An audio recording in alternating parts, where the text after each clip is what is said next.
Okay class, settle your payment before your final exam para makapag-exam kayo at makapag-graduate. Question, sir. Pwede mo bang promissory notes muna? Ang alam ko, oo, pero kailangan mo na yun ma-settle before graduation. Thank you, sir.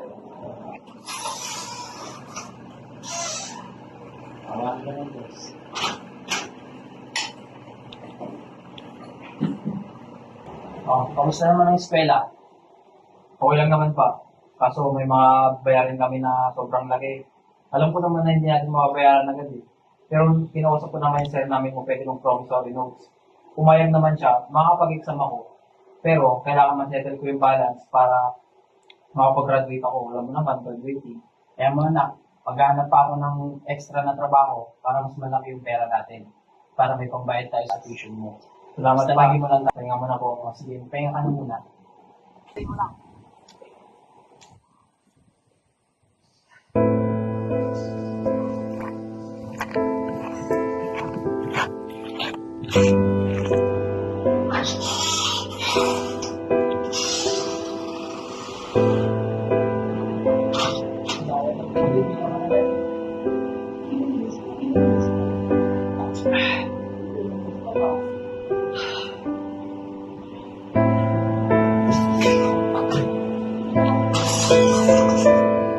Pa!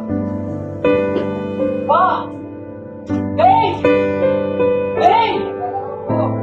Hey! Pa! Hindi nga ako tulog sa labas. Dali mo! Pa! Pa! Pa!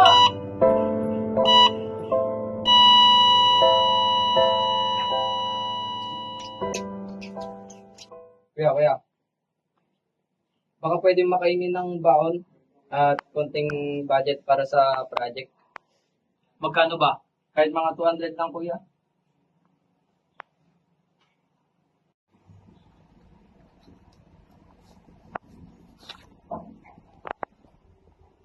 Salamat, kuya.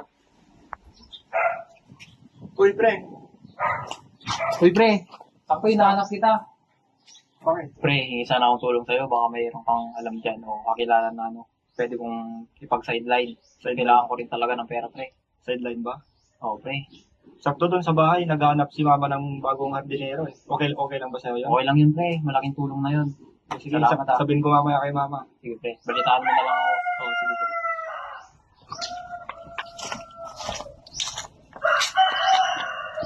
Pre. Pre! Pre! Oh, pre.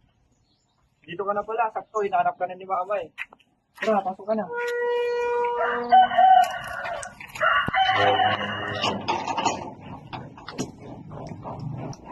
Uy, pre. Kasi pala ako. Salamat sa trabaho ang bigay mo, ah. Sige, pre. Ay, nga pala, pre. Nasabi sa akin ng kapatid ko na di na raw pumapasok yung kapatid mo ah. Pag-iisang linggo na raw.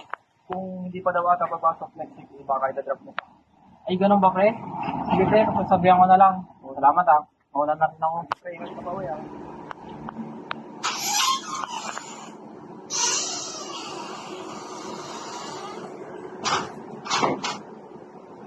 Oh, nandiyan ka na pala.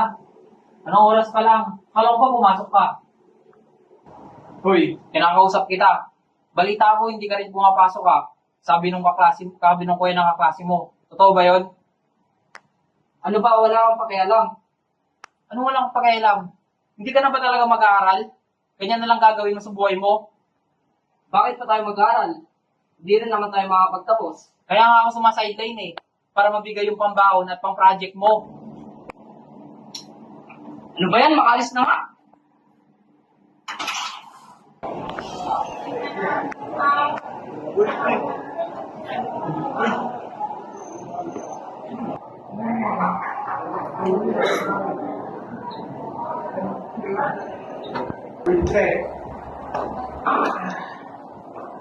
Siyempre, pag yan, mag-exam na. Hindi ko na sa kaso ng video.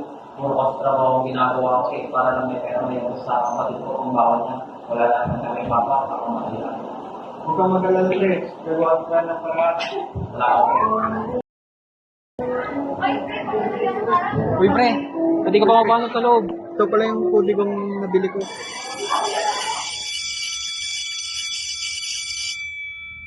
Okay, class, you have only 1 hour to take your exam. We will start.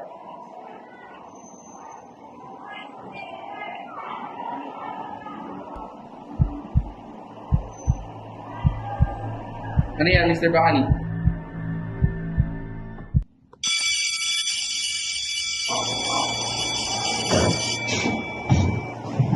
Okay, class, hawak ko na yung resulta ng exam nyo and mayroon akong good news at bad news. Ang good news ay nakapasa kayong lahat at ang bad news naman ay babagsak pinuhuli kong nag-cheat. Ikaw, Mr. Madrid, bakit mo ginawa yun? Graduating ka pa naman. At ikaw naman, Mr. Bakani, nakita ko kahapon yung nangyari sa labas at natutuwa ako dahil hindi mo tinanggap yung kodigo na binibigay ni Mr. Madrid.